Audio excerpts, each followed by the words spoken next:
it's a pity for the tournament, given what Japan offered in 15 against South Africa, and particularly 4 years ago, that they have dipped. COVID affected them, as we said. That's nobody's fault.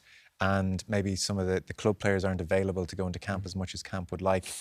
But you miss what Japan, our brilliant Japan, bring to a tournament. Wouldn't be the worst thing in the world for World Rugby to sit down now over the next World Cup cycle and just ensure that they don't lose Japan further. Let's bring them back to the level that they were at, because they brought so much. For sure, Joe, and there's a lot of talk to bring Japan into the championship, into the Southern Hemisphere Championship.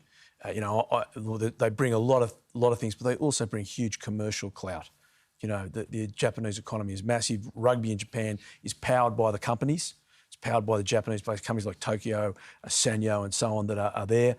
And I, for one, think it is great, one, for World Rugby, but it's also great for the Southern Hemisphere because, you know, really Australia and New Zealand rugby, they're not massive economies, or where rugby is in Australia certainly is not doing it.